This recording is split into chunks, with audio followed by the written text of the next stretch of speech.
खाने का ऐसा सिस्टम है जो है वो हमने टर्की में देखा है। उसके बाद कि जो खाना प्रिंसिपल खा रहा है वही बच्चे खा रहे हों। तो उसके बाद अभी उस सिस्टम से या उस डिसिप्लिन से उस टाइम हुबैब में बच्चे डॉक्टर बने। मेरा भाई एक चार्टर्ड अकाउंटेंट या एक आर्मी ऑफिसर बना है। उसके बाद अब्दुल्ला भाई मसलन जिस तरह चले गए, चाइना चले गए। तो वो डिसिप्लिन और सिस्टम से बच्चे ने बहुत तरक्की की है। कहने का मतलब ये है कि ये जो सिस्टम आप लोगों ने बनाया था, इतना अच्छा सिस्टम, ये सिस्टम हमने टर्की में देखा है। तो ये सिस्टम क्यों नहीं कायम रह सका? तो ये सिस्टम दोबारा हो सकता है और जी क्यों बेटा, इतना हो गया है फिर? मैं बताता हूँ आपको। पहली बात तो ये होती है कि इसके अंदर सबसे इंपॉर्टेंट चीज होती है कि जब तक आपके ऊपर जो लीडर बैठा हुआ है अगर उसकी विजन नहीं है ना, और वो जी आपके अंदर बिल्कुल। यकीन पैदा नहीं करता, वो आपके अंदर अगर यकीन पैदा करने की सलाहियत नहीं रखता ना, वो क्यों नहीं रखता सलाहियत? कि उसको खुद भी यकीन अपने आप ही नहीं होता कि ये बच्चा ऐसा कुछ कर सकेगा या मैं इससे ऐसा कुछ करवा सकूंगा।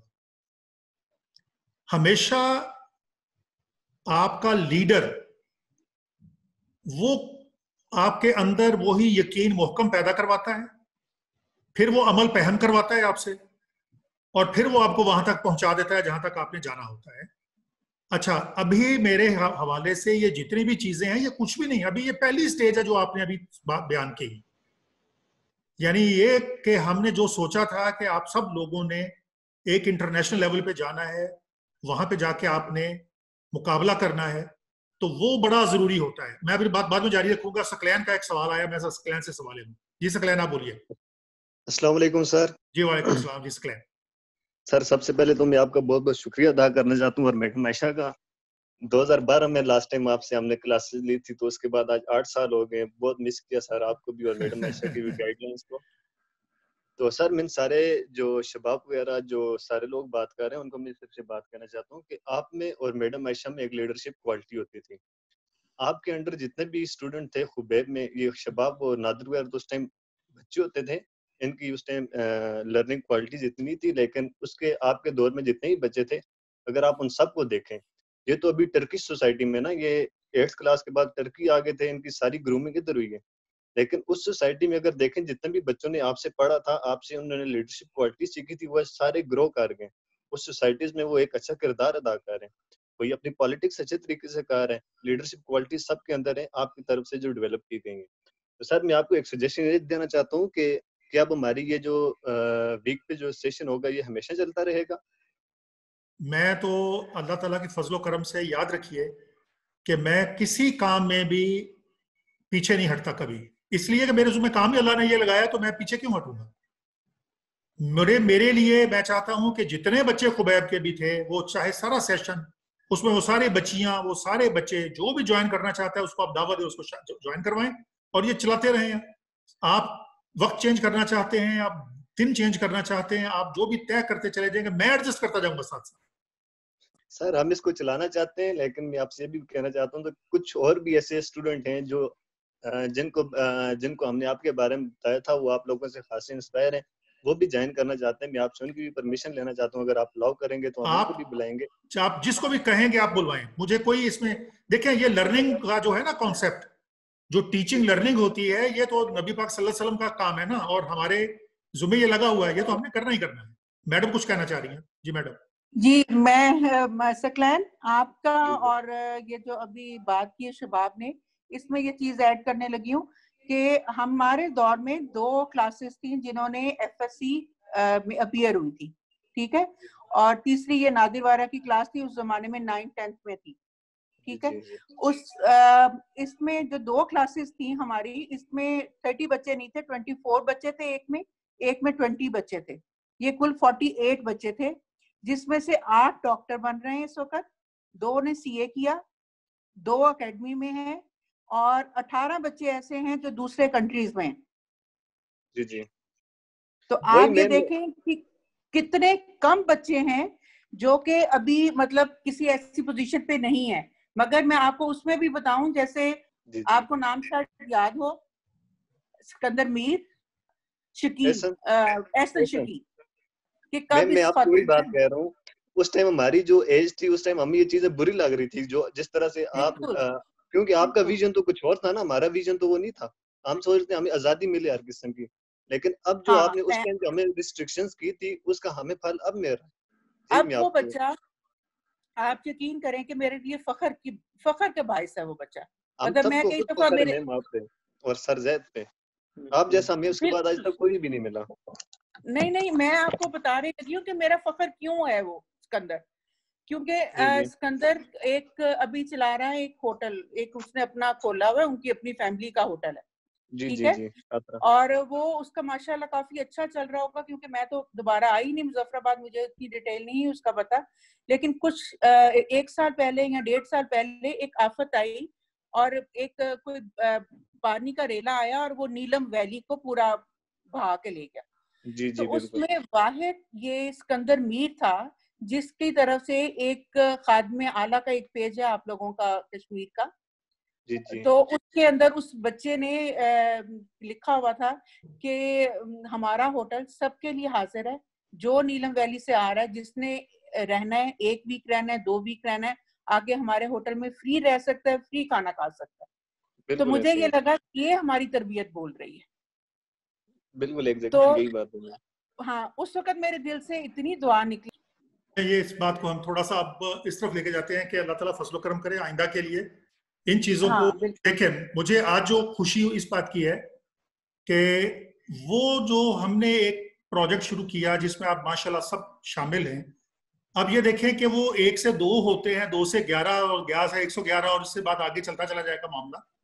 कि आप अगर उसी तरह से, मेरी ये ख्वाहिश हमेशा से रहती थी, मेरे असातिज़ा ने चूंकि इसी तरह से कहा कि हमें एक जाहिद अजीम को अच्छा करना बहुत छोटा काम है, अपने आसपास के लोगों को जाहिद अजीम बनाना मेन काम है। बिल्कुल इसी तरह से अगर मुझे आज लगता है कि मैंने फवाद गिलानी को इंशाल्लाह ताला मुस्तकबिल में अपने जैसा मैं देखता हूँ, मैं शबाब को देखता हूँ, मैं सकलैन को देखता हूँ, मैं हामिद को, मैं सारे अपने जितने भी स्टूडेंट्स जहां पे भी थे, जैसे मैडम ने जितने भी नाम लिए, तो उसमें चाहे मुश्ताक हो, चाहे नादिर हो, चाहे कोई भी हो, कि जितने भी हमारे बच्चे हैं, जब उनमें हमारी तरबियत को छोड़ें, ये हमारी तरबियत तो है ही नहीं है, तो हमारे जुम्मे काम लगा हुआ है, तरबियत तो नबी पाक सल्लल्लाहु अलैहि वसल्लम की है, और ये उन्हीं का सदका है कि सारी चीजें हम यहाँ तक पहुंचा के आगे तक जा रहे हैं और वो कामयाबी की तरफ जा रही है। अल्लाह का लाख लाख शुक्र है कि आपने भी यही काम करना है कि आपने अपने आसपास वही कुछ करना है।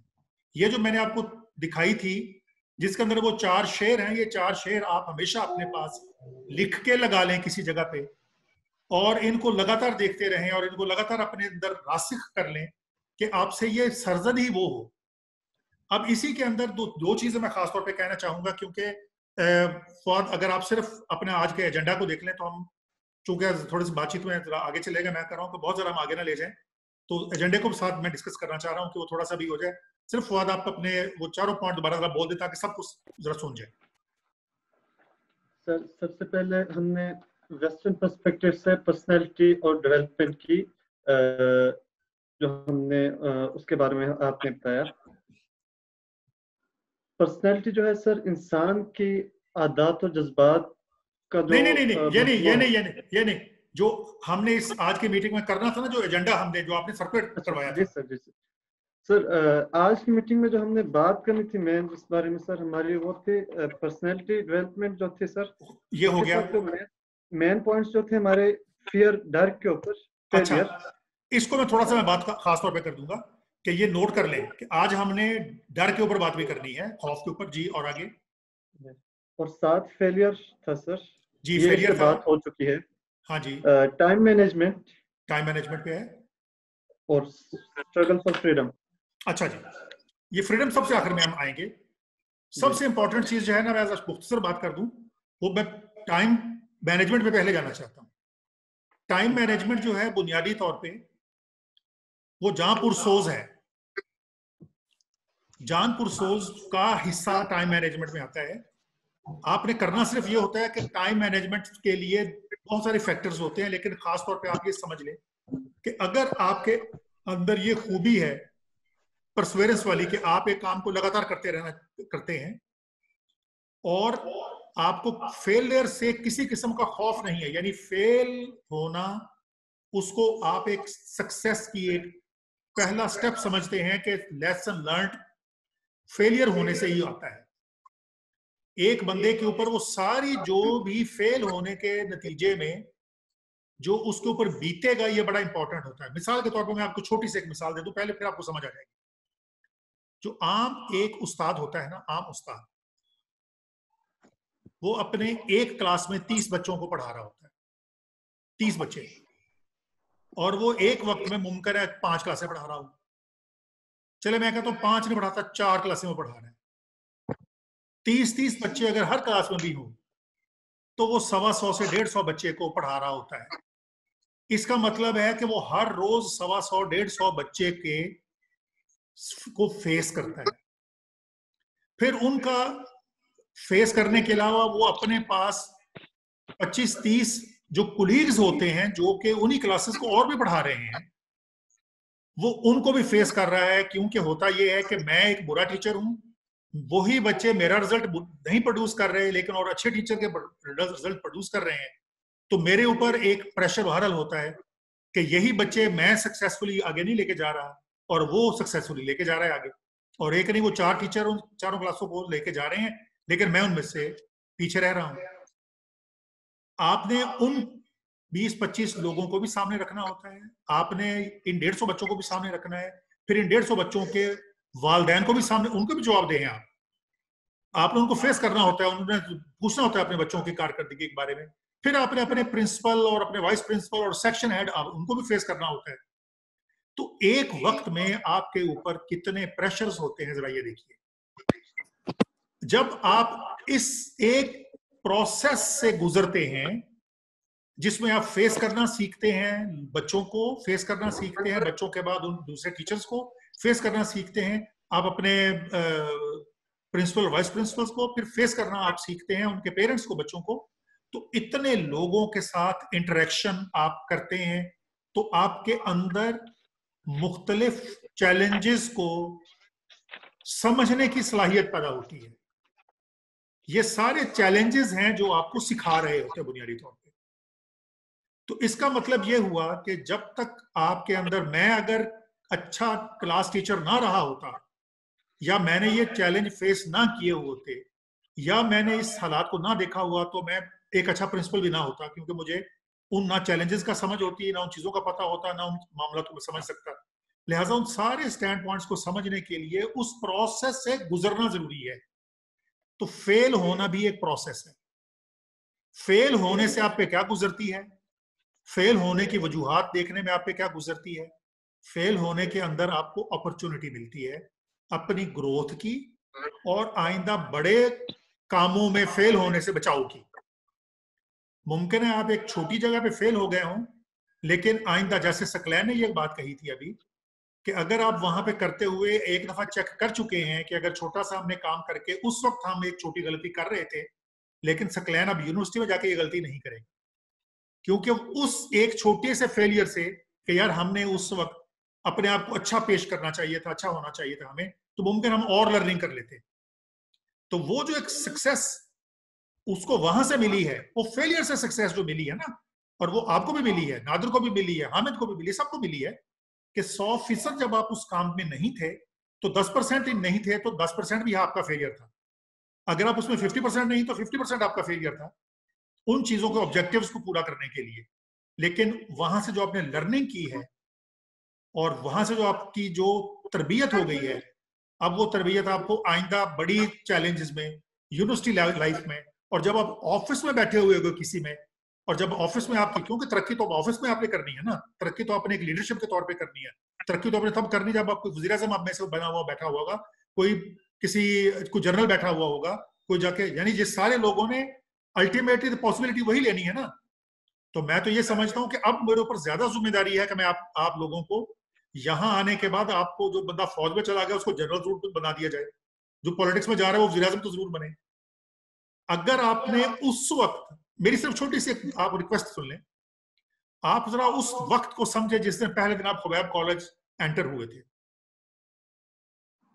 आप अपनी उस बेबसी को या अपने उन चैलेंजेस को या अपनी उस फीलिंग को जरा एक तरफ नोट करके रख लें और देखें कि अल्लाह ताला ने आपको ये सक्सेस दी यहां तक। अब यहां से जर्नल बनने की सक्सेस कितनी दूर है? आपके पास तो अब तजुर्बा आ गया है इस चीज का। तो मैं कहता हूं कि मैं आज लिख के देने को तैयार हूं। ये फायजा को मैंने ये कहा था, फायजा कहती थी सर मैं डॉक्टर नहीं बन सकती, ये कैसे हो सकता है कि दुमेशी से उठ के कोई बंदा डॉक्टर बन जाए। तो मैंने उसको ये कहा कि तुम सिर्फ मेरे मुताबिक चलती जाओ, डॉक्टर बनाना मेरा काम, बाकी छोड़ दो सारा कुछ। मेरा काम इसलिए है कि ये फिर मुझे, मैं अल्लाह ताला के इस बयान पे 100% यकीन रखता हूँ कि फिर उसके हाथ अल्लाह बन जाता है, फिर उसके कान अल्लाह बनता है, फिर उसके बाजू अल्लाह बनता है। तो मुझे पता था कि जो मैं कह रहा हूँ ये मेरा अल्लाह ही करेगा सारा कुछ। तो फिर वो तो बात है ना, खुद ही को कर बुलंद इतना कि हर तकदीर से पहले खुदा बंदे से खुद पूछे बता तेरी रजा होती है। ये मैं आज फिर जो बोल रहा हूँ ये फिर आप जब जनरल बने हुए होंगे, ये शबाब इसको समझिएगा, शबाब ये सकलैन जो अपने लेवल पे जाएगा ये अपने टॉप पे जाएगा। याद रखिए टॉप पे पोजीशन हमेशा खाली होती है, ये याद रखिए। टॉप की पोजीशन हमेशा खाली रहती है। क्यों? मैं उसकी वजह बताता हूँ। आपने अगर हेयर कट करवाना है ना, अपना हेयर कट, तो आप सबसे अच्छा बार्बर ढूंढते हो। आपने अपने लिबास सिलवाना है ना, तो आप सबसे अच्छा दर्जी ढूंढते हो। अगर आपने तालीम हासिल करनी है ना, आप सबसे अच्छी यूनिवर्सिटी ढूंढते हो। अगर आपने कोई मेंटर ढूंढना है, आप सबसे अच्छा मेंटर ढूंढते हो। अगर आपने सफर करना है, आपने सबसे अच्छी गाड़ी ढूंढते हो। अफोर्ड करते हो तो आप सब अच्छी जगह पे ही जाएंगे। इसका मतलब ये कि उसकी डिमांड हर वक्त रहनी है, टॉप की हर वक्त डिमांड रहनी है। उस डिमांड को फुलफिल करने के लिए आपके पास ये जो शेर मैंने आपको भेज दिए हैं कि जहां पुरसोज होना बस उसके लिए जरूरी है, अमल पहम उसके लिए जरूरी होता है, वो ऑक्यूपाई कर जाओगे। आज मुझे फिर लग रहा है कि मुझे वो जरूरत है कि आपको मैं लगातार वो विजन देता जाऊं, आपके उन तमाम प्रॉब्लम्स के सोल्यूशन आपको देता जाऊं जो आपके रास्ते में आए, और अब आप उसी स्पीड से चलते जाएं। यकीन करें ये सारी चीजें छोटी हैं। आपके अंदर एक बहुत बड़ा इंसान बैठा हुआ है जिसने आपको इस बात पे दोबारा कायल कर लिया कि हमें बात अच्छी सुननी चाहिए थी। आप मेरी ही नहीं सुन रहे अच्छी, आप अपने यूनिवर्सिटी में भी अच्छे लोगों को सुन रहे हैं आजकल। आप कोशिश कर रहे हैं, ढूंढ रहे हैं अच्छे लोगों की महफिल में बैठने के लिए। तो इसका मतलब ये हुआ कि अल्लाह ताला आपको अपने पसंदीदा बंदों में शामिल कर रहा है। तो जब अल्लाह ताला आपको अपने पसंदीदा बंदों में शामिल करना शुरू कर देगा तो आपको मौलवी नहीं बनाने पर राजी होगा सिर्फ कि बस दाढ़ी दिखवा के उसको कहो ये तस्वीर पकड़ के अल्लाह करता रहे। वो आपको एक बेहतरीन, जैसे आपका हुक्मरान बनाने पे भी आपको राजी है, वो आपको अपना बेहतरीन जनरल बनाने पे भी राजी है, वो आपको बेहतरीन डॉक्टर बनाने पे भी राजी है, वो आपको पता नहीं क्या क्या आपसे काम लेने पे राजी है। तो इसके लिए मैं आपसे सिर्फ ये कहूंगा कि एक नए सिरे से उस तमाम अपने दिनों को जो आपके गुजर गए और जब जहां तक आप पहुंच चुके हो, यहां तक सोचे कि आपको जो हम विजन देते रहे हैं वो विजन हाथ में होती है, आपके कंट्रोल में होती है, आप पहुंच सकते हो। तो आप अभी भी पहुंचोगे। पॉसिबल नहीं है, मैं बता दूं आपको, कि हम सब ये सोच रहे हो और आप चाह रहे हो तो फिर वो काम होगा, ये ऐसा होता नहीं है। तो ये होगा इंशाल्लाह ताला। तो आप अपनी चीजों को टाइम मैनेजमेंट में जो आपने कहा ना कि आपने ऑब्जेक्टिव तय कर लेने हैं कि ये मेरा काम है जो मैंने करना है, चेकलिस्ट बनाने का आदी हो जाए। चेकलिस्ट बनाने के आदी बने। क्या आपको पता हो कि मैंने चेकलिस्ट बनानी है, नंबर 1। नंबर 2, मैं एक मिसाल देने लगा, ये नोट कर लें, उस पर दायरा लगा लें क्योंकि ये बड़ी इंपॉर्टेंट है। सीढ़ी, आपने मुजफ्फराबाद में सीढ़ियां देखी होगी जो हम वो बांस की बनी हुई सीढ़ी लगाते थे ना घरों की छतों पे चढ़ने के लिए, जिसके ऊपर 2 ऐसे बांस लगे होते हैं लेफ्ट राइट में, और फिर छोटे छोटे बांस ऐसे दरमियान में लगे हुए होते हैं। वो जो सीढ़ी के 2 लेफ्ट और राइट पे पोल, बड़े पोल है ना, उनको आप डिसिप्लिन समझें, डिसिप्लिन। और ये जो छोटे बने हुए हैं ना, छोटे जो छोटे छोटे यूं लगे हुए होते हैं जिसके ऊपर पांव रख रख के आप चढ़ रहे होते हैं, इसको आप प्रायोरिटी समझें। प्रायोरिटी ये होती है कि पहला स्टेप पहले लेना है, दूसरा स्टेप दूसरा फिर लेना है, फिर तीसरा स्टेप लेना है, फिर चौथा लेना है, फिर ही छत पे जाएंगे। फिर बात यह है कि वो स्टेप इतना ही बड़ा होता है जितना बड़ा आप आसानी से ले सके। अगर वो स्टेप दरमियान के डंडे, कुछ 5-5 डंडे निकालते जाएं, डंडे तो लगे रहने दें, लेकिन दरमियान के 5-5 छोड़ते जाएं तो आप दूसरे डंडे तक नहीं पहुंच सकते। छोटे छोटे लगा के फिर आप छत तक जाते हो। लेकिन अगर लेफ्ट और राइट का बांस नहीं होगा तो प्रायोरिटी होने के बावजूद भी आपके हाथ में कुछ नहीं आएगा। तो याद रखिए कि आपकी टाइम मैनेजमेंट इस बात पे, इस सीढ़ी की मिसाल पे होती है। अपने आप को डिसिप्लिन करना है और प्रायोरिटी तय करनी है। आपने गूगल करना है, ये असाइनमेंट है आपकी, आपने गूगल करना है, उसका नाम है 4 Ds। D for dog, D for doll, D, ABCD, 4 Ds of time management. ठीक है, ये आपकी असाइनमेंट है। वो 4D आपने करने हैं तो आपकी टाइम मैनेजमेंट आ जाती है। करनी उसमें यही होता है कि आपने प्रायोरिटी लगानी होती है, अपना टाइम ज़ाया नहीं करना होता। जो चीज़ें आपको पता है कि इसके बगैर भी ये काम हो सकता है तो उस पर करें। टाइम ज़ाया नहीं करना होता कि फजूल एक लंबे काम को बिगाड़ते चले जाएं। लेकिन इसके अंदर एक बहुत इंपॉर्टेंट चीज़ जो मैडम जो बता रही थी कि जब आपने बड़े काम करने होते हैं तो बड़ी टीमें बनानी पड़ती हैं आपको।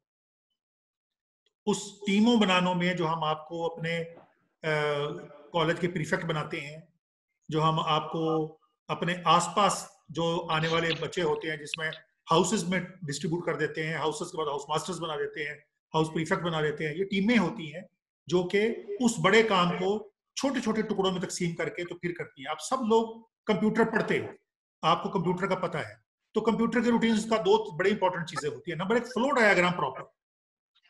फ्लो डायग्राम क्या करती है, आपको बताती है अगर ये चीज ट्रू है तो ये करना है, अगर ट्रू नहीं है तो फिर इस लूप को करते चले जाना है। जब तक ये ट्रू नहीं होता फिर ये काम नहीं करना। तो आपकी जो एक फ्लो डायग्राम होती है काम की, ये बनाने की आदत डाल लें कि जैसे आपको पता है कि मैंने चाय बनानी है तो चाय बनाने के बेसिक इंग्रेडिएंट्स 4 हैं। मुझे पानी चाहिए, मुझे चीनी चाहिए, पत्ती चाहिए, दूध चाहिए, और फिर उसके प्रोसेस 3 है कि आपने आग जलानी है, फिर आपने वो पकाना है, और फिर उसके अंदर वो चीजें डालनी होती है, तो आपकी चाय तैयार है। तो आपने अगर ये सिर्फ कि आपको रिसोर्स क्या चाहिए किसी भी काम को करने का और उसकी फ्लो डायग्राम बना लेते हैं तो फिर चेकलिस्ट के साथ वो सारी चीजें हो जाएंगी। उसमें अननेसेसरी चीजों को निकाल के परे करना होता है और सिर्फ नेसेसरी चीजों को आपने आगे लेके चलना होता है। तो 4 Ds को आपने सामने रखना है तो ये काम आपका बड़ा इजी हो जाएगा। फेलियर से डरना नहीं होता, फेलियर को साथ लेके चलना होता है। लेकिन जो पहला टॉपिक है आपका जिसमें फियर और एंजाइटी का आपने खासतौर पर पूछा हुआ है, इसका छोटा सा बस एक मैं आपको आइडिया दे देता हूं। फेलियर बुनियादी तौर पे आपके अपने तजुर्बे के बाद जो खौफ आप में पैदा होता है ना, वो फियर होता है। वो फियर है जिसमें आपको पता है कि अगर गर्म चूल्हे को छुआ जाए तो हाथ जलता है। तो अगर एक बच्चा किसी गर्म चूल्हे की तरफ जा रहा है तो आपको अंदर वो फियर होगा क्योंकि आपके ऊपर बीत चुकी है चीज। उस तजुर्बे की रोशनी में आपको पता है कि जब भी कोई काम ऐसा होगा तो उसके नतायज बुरे होते हैं, तो वो फियर होता है। एंजाइटी जो होती है ना, ये फिजिकल नहीं होती, ये आपका पर्सपेक्टिव होता है, ये आपकी सोच एक होती है कि अगर ये हुआ तो यूं हो जाएगा। तो ये बड़ी खतरनाक चीज होती है। ये जो चीज है ना, आपने देखे सामने आपके एग्जाम से बबर शेर आ गया तो जो आप डरोगे ना वो खौफ है। आपके सामने एक चीज आई है और आप उससे खौफजदा हो गया यानी डर गया तो वो खौफ है। लेकिन ये सोचना कि ये कोरोना अब आ गया है तो अब तो अगर यूं ना हुआ तो ये हो जाएगा और ऐसा ना हुआ तो ऐसा हो जाएगा, अब ये आपकी एंजाइटी शुरू हो गई है। तो इस तरह एंजाइटी जो होती है वो आपको ज्यादा नुकसान देती है क्योंकि आपको हो कुछ भी नहीं रहा, आपकी सोच आपको कुछ होने पे मजबूर किए चली जा रही है। और होता यह है कि उस इंसान के जिस्म में फिर ऐसे ऐसे केमिकल्स एक्सक्रीट करना शुरू करते हैं जो कि आपको लगातार मुस्तकिल ऐसी बीमारियां लगा देते हैं जिसमें हार्ट, शुगर, गुर्दों का फेलियर और ये वो सारी चीजें आ जाती हैं। तो इसलिए ये बहुत एहतियात करनी है कि एंजाइटी से अपनी जान छुड़ानी है। फियर होता रहता है, फियर आता जाता रहता है और वो इतना नुकसान नहीं देता वो ना। जी जी मैं आपसे एक क्वेश्चन करूंगा इसके रिलेटेड आपकी बात के बाद। अच्छा जी, मैडम ने भी कुछ बोलना है मेरे ख्याल, वो भी कुछ मैडम भी कुछ कह रही थी तो नहीं, जो मैं बात कर करेंगे फिर जी। तो इसमें फियर जो होता है, फियर इतना नुकसानदेह इसलिए नहीं होता कि आपके सामने अचानक से कुछ काम हुआ, इमीडिएटली आपकी बॉडी में सिक्रीशंस होती हैं और उस इमीडिएटली सारा कुछ सेटल डाउन भी हो जाता है। लेकिन ये एक लॉन्ग टर्म होता है एंजाइटी, ये हो नहीं रहा लेकिन हर वक्त लगता है कि हो जाएगा, हर रोज आपको ये लगता है कि यूं हो जाएगा, और उससे फिर ये होता है कि आपके ऊपर बुरे असरात आना शुरू होते हैं।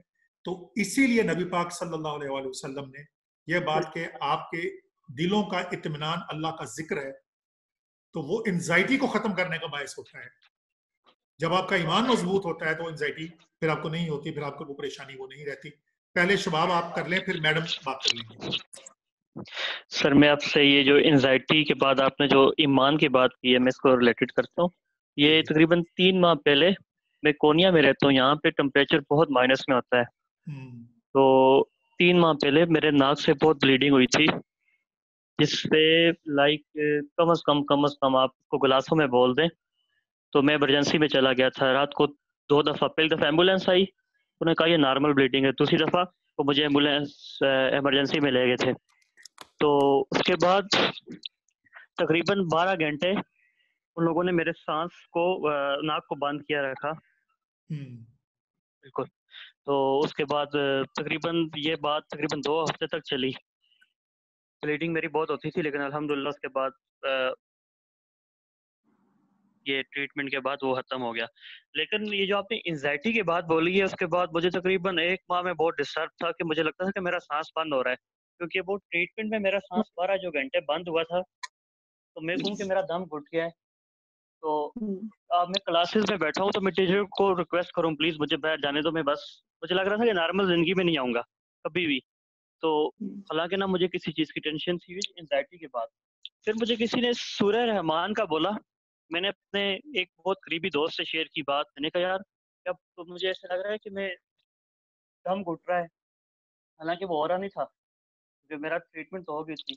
तो मुझे मेरे एक दोस्त ने बोला कि रात को सोते वक्त और सुबह जागते वक्त सूरह रहमान सुन लिया करो। जिस तरह आपने बोला कि बेशक दिलों का सुकून अल्लाह के जिक्र में, तो इस चीज़ को मैंने ऐसे पाया कि अब मुझे लग रहा है कि वो सब कुछ मजाक था। इस तरह एक दफ़ा मैडम ने भी एक बात बोली थी लास्ट सेशन में कि आपके ऊपर एक परेशानी आती है, फिर आप 1 साल बाद जब उसको देखते हो कहते हो यार ये मजाक था, आपको एक बहुत आसान चीज़ वो लगती है एक। तो ये मेरे साथ हुआ है। तो ये एंजाइटी को कैसे खत्म किया जाए, जिस तरह मैंने सूरह रहमान को फॉलो किया। जी मैडम आप जरा बोल रहे, फिर मैं भी बताऊंगा इसके ऊपर। मैडम बोल रहे हैं पहले। अच्छा, ये जो आपकी एज है ना बेटे, इसमें जो एंजाइटी है ना वो यही है।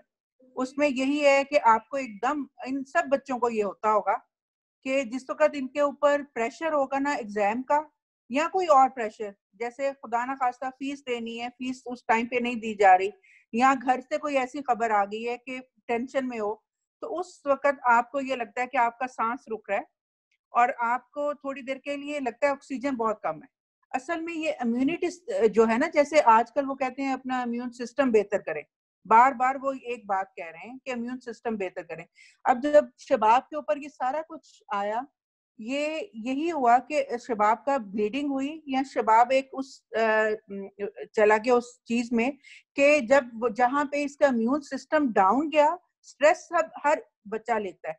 फवाद से पूछो तो फवाद भी कहेगा कि मुझे भी स्ट्रेस होता है, नादिर कहेगा मुझे भी स्ट्रेस होता है। स्ट्रेस से नहीं, ये मैं आपको बताती हूँ कि सबको होते हैं, ये सबको होता है। और उसका ये नहीं है कि अब आपका इतना हाई लेवल का क्यों गया, क्योंकि आपकी इम्यूनिटी कम हो गई थी, आप बीमार थे, आप बीमारी से उठे थे, आपकी इम्यून सिस्टम जो था वो नहीं था। उसके लिए एक तो अपनी डाइट के अंदर कोशिश करो कि नट्स का ज्यादा इस्तेमाल शुरू कर दो और डाइट अच्छी हेल्दी डाइट लेनी शुरू करो।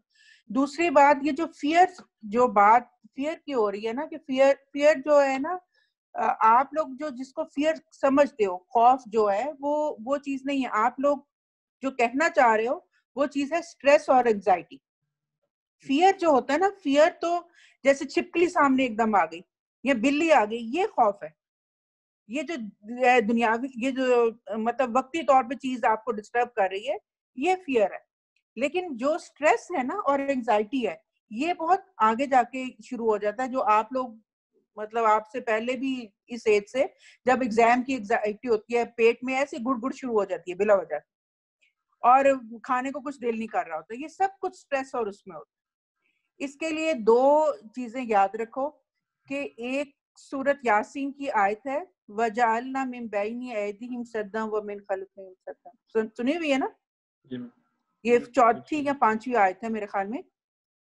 इसको किस जहां पे आपको डर लग रहा है वहां पे जाते हुए, डर ये नहीं लग रहा कि वहां पे जिन खड़ा होगा, ये नहीं, एग्जाम पे जाते हुए, टीचर के सामने जाते हुए, होता है इस एज में, इंटरव्यू के लिए जाते हुए, कहीं और जाते हुए, ये आयत जो है ये आपने कम से कम 3 दफा जरूर पढ़नी है। जितनी दफा पढ़ लो अच्छी बात है। अगर आपको ये डर लग रहा हो कि ये काम मुझसे गलत हो गया है, तो वो अल्लाह ताला पर्दा डाल देता है उस चीज के ऊपर। सपोज आपने पेपर दिया, पेपर में आपको लग रहा है कि ये क्वेश्चन सही अटेम्प्ट नहीं हुआ, आपने यही आयत पढ़ के फूक मार देनी है उस क्वेश्चन पे या उस पेपर पे। अल्लाह मियाँ बहुत साथ देगा उसमें, वो अल्लाह मियाँ एक ना शील्ड बना देगा। ठीक है। दूसरा है या सलामो। कम से कम आप लोग सुबह जिस वक्त घर से निकलते हो, एक तो ये आयत का विर्द करते निकलो और दूसरा या सलामो का विर्द करते निकलो। ये बहुत जरूरी है। या सलामो आपको बीमारी से भी दूर रखता है, या सलामो आपको दूसरे के खौफ से भी दूर रखता है। अच्छा, जब ये तो उस वक्त है ना जिस वक्त आपके ऊपर कोई चीज तारी नहीं है, लेकिन आपने रोज करना है अमल। लेकिन अगर सपोज आपको लगे कि मैं सोने लगता हूँ तो मेरा जो दिल है वो बहुत तेजी से एकदम धड़कने लग जाता है और मतलब मेरा अपने आप पे काबू नहीं है, तो उसके लिए बहुत आसान हल है, या बाइसो या नूरो। अल्लाह ताला का नाम है या बाइसो या नूरो। ये 7 दफा पढ़ के तो अपना गिरेबान खोल के एक फूंक मार दो या 3 मार दो। ठीक है। उसी वक्त विद इन 5 मिनट आपको सुकून आ जाएगा। ठीक है, खौफ उतर जाएगा, वो जो स्ट्रेस का लेवल है वो कम हो जाएगा। हाँ, कुछ ऐसी चीजें जो लगातार साथ चल रही हैं, जैसे अभी इन्होंने बताया कि मतलब रोज की कहानी बन गई हुई थी कि रोज मेरी ये हालत होने लग गई थी। उस कंडीशन में अगर रात को आपको नींद नहीं आ रही या रात को आपको खौफ है, तो उसके लिए आपने वद्दुहा 3 दफा तर्जुमे के साथ और आलम नशरा 3 दफा, ये दोनों आगे पीछे आती हैं 30वें पारे में, वद्दुहा और आलम नशरा। ये आपने 3-3 दफा पढ़ना है तर्जुमे के साथ, और उसके बाद देखना आप पुरसकून नींद के साथ सो जाओ। यानी कि वो जो स्ट्रेस लेवल आपको नजर आ रही है स्क्रीन, ये कुरान पाक नजर आ रहा है? ये सब नजर आ रहा है। अच्छा जी, यहाँ पे आप जरा देख लें, ये जो आयत है ना, इसकी खूबी सबसे इंपॉर्टेंट ये है कि नबी पाक सल्लल्लाहु अलैहि वसल्लम जिस रात हिजरत पे निकले थे अपने घर से, तो उस वक्त इसी आयत का विर्द करते हुए घर से गए थे। तो इसलिए इस आयत को आप इसी हवाले से समझे कि नबी पाक सल्लल्लाहु अलैहि वसल्लम की जिंदगी से जो चीजें साबित हैं आप उनको समझे, वो आपके लिए भी वही है। ये वजअलना मिन बैनी अयदीहिम सद्दम व मिन खल्फिहिम सद्दम फअगशयनाहुम फहम ला युबसिरून। ये 9वीं आयत है, ये वाली जो नजर आ रही है आपको। सकलैन आपने मेरे ख्याल नहीं खोला हुआ, नजर आ रही है सकलैन को? यस सर, नजर आ रही है मुझे। अच्छा, और मंजूर ने भी ऑफ किया हुआ, पता नहीं मंजूर को नजर आ रही है या नहीं? नजर आ रही है सर। अच्छा ठीक है बेटा। तो ये वाली आयत आप ये समझिए कि मैंने जिंदगी में कोई दिन ऐसा नहीं है जब कमरे घर से बाहर निकलते हुए ये पढ़ता हुआ नहीं निकलता। हर रोज की रूटीन है कि वजअलना मिन बैनी अयदीहिम सद्दम व मिन खल्फिहिम सद्दम फअगशयनाहुम फहम ला युबसिरून। ये पढ़ते हुए आप घर से निकले, तो ये आप आदत बनाने की बात ये है। दूसरी बात ये है कि नबी पाक सल्लल्लाहु अलैहि वसल्लम ने एक बात खास तौर पे कही हुई है, बड़ी वाजे करके, ये सब के लिए, एंजाइटी, फियर और सब चीजों के लिए है। नबी पाक सल्लल्लाहु अलैहि वसल्लम का कहना था कि आपने एक बात जो बड़ी इंपॉर्टेंट उन्होंने आपने फरमाई कि जो शख्स लगातार एक चीज की तस्बीह करता रहेगा, वो 100 चीजें ऐसी हैं जिनसे उसको कभी परेशानी नहीं होगी, और उनमें से एक चीज एंजाइटी है। उसको नबी पाक ने वहम, हम और गम, ये 2 लफ्ज बोले, ये खास तौर पे कहे, ये हदीस मुबारक के लफ्ज ये हैं, हम और गम। एक तो उसको गम नहीं होगा और उसको वहम किसी किस्म का नहीं होगा, जिसको एंजाइटी हम कहते हैं ना, यूं ना हो जाए, यूं ना हो जाए, वैसा ना हो जाए, वैसा ना हो जाए, वो है ला हौला वला कुव्वता इल्ला बिल्लाह। बड़ी आसान सी, सब दुनिया को पता है, हम सब जानते हैं, ला हौला वला कुव्वता इल्ला बिल्लाह, ये जितनी बार मर्जी पढ़े। फिर एक और बात याद रखें कि ला इलाहा इल्ला अंता सुब्हानका इन्नी कुन्तु मिनज़ ज़ालिमीन, ये आपका आज का एक पॉइंट है आज़ादी वाला, आपकी इंडिपेंडेंस।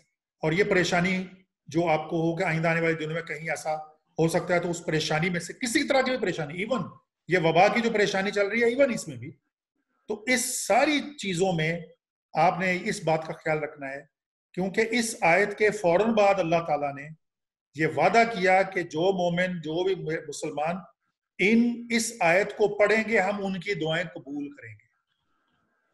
तो मेरे ख्याल में अगर इतना वादा अल्लाह का मजबूत हो ना, तो उसमें दूसरी किसी चीज की फिर जरूरत नहीं रहती। तो परेशान नहीं भी होना किसी बात पे भी, क्योंकि जहां भी आपने कुछ परेशानी होने की बात भी हुई तो ला हौला वला कुव्वता इल्ला बिल्लाह, चूंकि अल्लाह ताला का कि वो आयत है, ये भी आयत है कुरान पाक की कि वो तत्मैनुल क़ुलूब वाली, कि मेरा जो जिक्र है वो मोमिनों के दिल का सुकून है।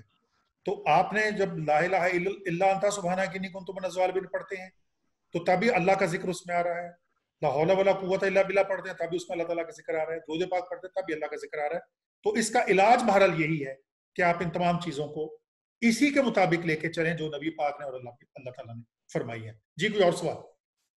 एजेंडे में क्या चीज रह गई है जी? अब एजेंडा की सारे पॉइंट्स तकरीबन आपने हमको टच कर दिए सर। अच्छा जी, तो अभी हमने एक बात शुरू करनी है।